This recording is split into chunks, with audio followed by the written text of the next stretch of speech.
عن ابي هريره رضي الله تعالى عنه قال قال رسول الله صلى الله عليه وسلم من يأخذ عني هؤلاء الكلمات فيعمل بهن او يعلم من يعمل بهن. قال ابو هريره فقلت انا يا رسول الله. فقال فعد فأخذ بيدي فعد خمسا وقال اتق المحارم تكن أعبد الناس وارض بما قسم الله لك تكن أغنى الناس وأحسن إلى جارك تكن مؤمنا وأحب للناس ما تحب لنفسك تكن مسلما ولا تكثر الضحك فإن كثرة الضحك تميت القلب. رواہ الترمذی. محترم حضرات، سنن ترمذی کی ایک حدیث آپ حضرات کے سامنے پیش کی گئی ہے. اس حدیث میں ابو ہریرہ رضی اللہ تعالیٰ عنہ بیان کرتے ہیں کہ رسول اللہ صلی اللہ علیہ وسلم نے فرمایا، کون شخص میں کچھ نصیحت کر رہا ہوں، یہ نصیحت کی باتیں مجھ سے کون حاصل کرے گا؟ تو ابو ہریرہ رضی اللہ تعالیٰ عنہ نے کہا کہ میں نے کہا اللہ کے رسول آپ نصیحت کیجئے، میں ان نصیحت کی باتوں کو لوں گا. تو کہتے ہیں کہ نبی صلی اللہ علیہ وسلم نے میرا ہاتھ پکڑا اور مجھے 5 باتوں کی نصیحت کی. نصیحت کرتے ہوئے آپ نے کہا اتق المحارم تکن اعبد الناس، تم حرام چیزوں سے بچو، لوگوں میں سب سے بڑے عبادت گزار ہو جاؤ گے، اور اللہ کی تقسیم سے راضی ہو جاؤ، لوگوں میں سب سے بڑے مالدار ہو جاؤ گے. اپنے پڑوسی کے ساتھ حسن سلوک کرو، بھلائی کرو، تم مومن کہلاؤ گے. اور تم جو اپنی ذات کے لیے پسند کرتے ہو وہی لوگوں کے لیے بھی پسند کرو، تم مسلمان ہو جاؤ گے. اور بہت زیادہ مت ہنسو، اس لیے کہ زیادہ ہنسی دل کو مردہ کر دیتی ہے. یہ نصیحت کی 5 باتیں تھیں، جن میں سے پہلی نصیحت جو آپ صلی اللہ علیہ وسلم نے کی ہے وہ میرے درس کا موضوع ہے. سوال یہ ہے کہ نبی صلی اللہ علیہ وسلم نے لوگوں میں سب سے بڑا عابد و زاہد، سب سے بڑا عبادت گزار کسے کہا ہے؟ عام طور پر یہ سمجھا جاتا ہے کہ جو شخص عبادتوں میں بہت آگے ہو، نماز روزے کا بہت پابند ہو، تو وہ سب سے بڑا عابد ہے، سب سے بڑا عبادت گزار ہے. یقیناً نماز روزے کی پابندی کرنے والا، ذکر و اذکار، تلاوت قرآن مجید، صدقہ اور خیرات، جو بھی عبادتیں ہیں ان کی پابندی کرنے والا عبادت گزار ہے. لیکن اس حدیث کے اندر نبی صلی اللہ علیہ وسلم نے لوگوں میں سب سے بڑا عبادت گزار اس شخص کو کہا ہے جو حرام چیزوں سے بچتا ہے. تو لوگوں میں سب سے بڑا عبادت گزار وہ ہے، حقیقی عابد و زاہد وہی ہے جو عبادت کرتے ہوئے حرام چیزوں سے بچتا ہے. ورنہ سماج میں بہت سے ایسے لوگ آپ کو مل جائیں گے جو واقعی نماز روزے کے بڑے پابند ہوتے ہیں، عبادتوں میں بہت آگے آگے رہتے ہیں، عبادات میں بڑے پکے ہوتے ہیں، لیکن معاملات میں بڑے کچے ہوتے ہیں. ان کا لین دین درست نہیں ہوتا، ان کی گھریلو زندگی صحیح نہیں ہوتی ہے، بیوی بچوں کے ساتھ ان کا اخلاق درست نہیں رہتا ہے، لوگوں کے ساتھ وہ حق تلفی کرتے ہیں، کسی پر ناحق ظلم اور زیادتی کرتے ہیں، پڑوسیوں کے ساتھ، رشتے ناتوں کے ساتھ، دوست و احباب کے ساتھ ان کا سلوک اور برتاؤ اچھا نہیں رہتا، جھوٹ بولتے ہیں، گالی گلوچ کرتے ہیں، وعدے کی خلاف ورزی کرتے ہیں، اپنے مجلسوں میں غیبت اور چغلی کرتے ہیں، حرام کاموں میں ملوث ہیں، حرام کماتے ہیں، حرام کھاتے ہیں اور لوگوں کو دھوکہ دیتے ہیں، حالانکہ عبادت گزار ہیں، نماز روزے کی پابندی کرتے ہیں. تو ایسے لوگ اصل عبادت گزار نہیں ہیں. جو عبادت تو کرتے ہیں لیکن حرام چیزوں سے نہیں بچتے، وہ اصل عابد نہیں ہیں.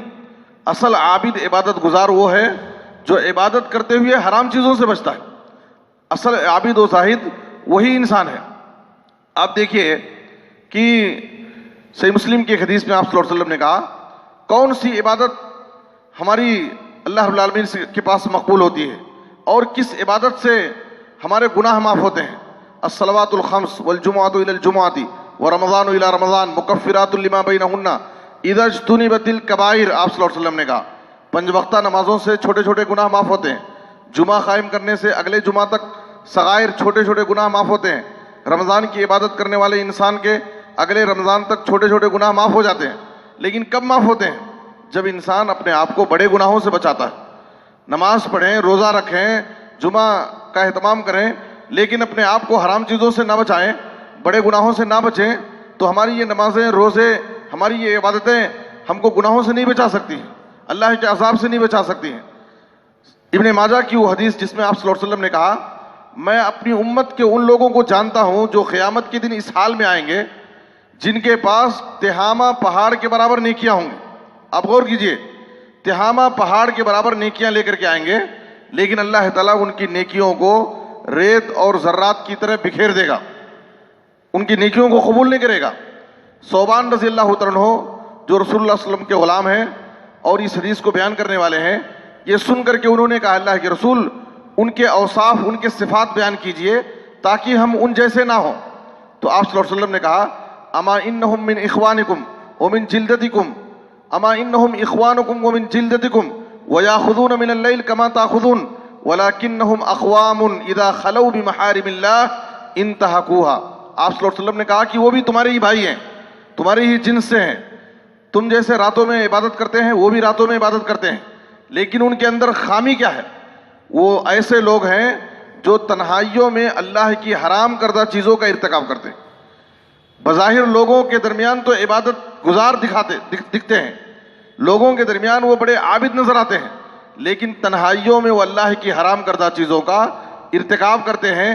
اس کی وجہ سے اللہ تعالیٰ نے ان کی عبادتوں کو ضائع کر دیا، برباد کر دیا۔ تو آپ سوچئے، جب ہم عبادت کرتے ہوئے حرام چیزوں سے بچیں گے تب جا کر کے ہماری عبادتیں اللہ رب العالمین کے پاس قبول ہوں گی، اور تب جا کر کے ہم اللہ کی نظر میں عابد کہلائیں گے۔ حدیث مفلس مشہور حدیث ہے جس میں آپ صلی اللہ علیہ وسلم نے کہا اتدرون ما المفلس، اے صحابہ مفلس کون ہے جانتے ہو؟ تو صحابہ کرام نے کہا من لا دینار لہ لا درہم، جس کے پاس دینار و درہم نہ ہو، روپیہ اور پیسہ نہ ہو، وہ مفلس ہے۔ تو آپ صلی اللہ علیہ وسلم نے کہا ان المفلس من امتی یوم القیامہ یاتی یوم القیامت بصلاۃ وصیام وزکوٰۃ، میری امت کا مفلس تو وہ ہوگا قیامت کے دن جو نماز، روزہ اور زکوٰۃ لے کر کے آئے گا۔ آپ سوچئے کہ اس کے پاس نماز کی عبادت ہے، روزے کی عبادت ہے، زکوٰۃ کی عبادت ہے، یہ عبادتیں اس کے پاس موجود ہیں، لیکن ویاتی قد شتم ھذا وقذف ھذا واکل مال ھذا وسفک دم ھذا وضرب ھذا، لیکن اس کے اندر خامی اور کوتاہی کیا ہوگی؟ عبادتیں تو اس کے پاس تھیں، عبادت کرتا تھا، لیکن حرام چیزوں سے نہیں بچتا تھا، کسی کو گالی دیا ہوگا، کسی پر بہتان باندھا ہوگا، کسی کا مال کھایا ہوگا، کسی کا خون کیا ہوگا، ناحق کسی کو مارا ہوگا، ستایا ہوگا، یہ سب حرام چیزیں اس کے پاس پائی جاتی تھیں، جس کی وجہ سے اس کی عبادتوں کا اسے اجر و ثواب نہیں ملے گا۔ جن کے ساتھ اس نے حق تلفی کی ہوگی، جن کو ستایا ہوگا، جن پر ظلم کیا ہوگا، جن پر زیادتی کیا ہوگا، ان کو اس کی نیکیاں تقسیم کر دی جائیں گی، اور جب اس کی نیکیاں ختم ہو جائیں گی تو مظلومین کے گناہوں کو اس کے اوپر لاد دیا جائے گا، اور یہ انسان جو نماز، روزہ اور زکوٰۃ لے کر کے آیا تھا آخر میں مفلس ہو جائے گا اور اس کو جہنم میں ڈال دیا جائے گا۔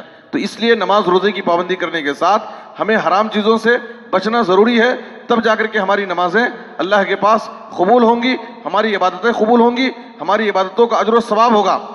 مسند احمد اور صحیح ابن حبان کی وہ مشہور روایت جس میں آپ صلی اللہ علیہ وسلم سے ذکر کیا گیا ان فلانتا یذکر من کثرت صلاتها وصیامها وصدقتها غیر انها تؤذی جیرانها بلسانها، ایک خاتون ہے جو بہت زیادہ نمازوں کی پابند ہے، بہت زیادہ روزے رکھتی ہے اور بہت زیادہ صدقہ اور خیرات کرتی ہے۔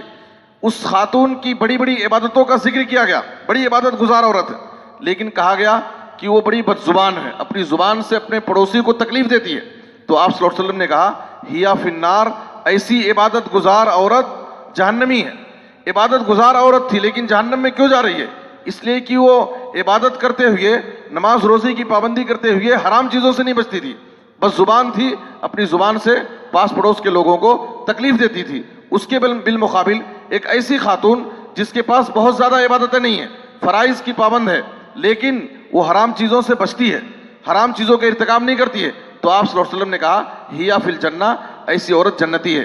تو اس لیے ہمیں چاہیے کہ ہم نماز روزے پر جہاں توجہ کرتے ہیں، ہم جہاں عبادت کی فکر کرتے ہیں، وہیں ہم اپنے آپ کو حرام چیزوں سے بچائیں، اپنے معاملات کو درست رکھیں، لین دین درست رکھیں، اپنے اخلاق و کردار کو درست رکھیں، تب جا کر کے ہم واقعی اللہ کی نظر میں عابد عبادت گزار کہلائیں گے اور ہماری عبادتوں کا آخرت میں ہم کو اجر و ثواب ملے گا، ورنہ ہماری عبادتیں ضائع بھی ہو سکتی ہیں اور آخرت میں ہم خسارہ اور نقصان اٹھانے والوں میں سے ہو جائیں گے۔ آخر میں اللہ سے دعا ہے کہ اللہ تعالیٰ ہمیں عبادات کے ساتھ ساتھ حرام چیزوں سے بچائے۔ آمین، تقبل یا رب العالمین۔ وصلی اللہ علی نبینا محمد و آلہ وصحبہ اجمعین۔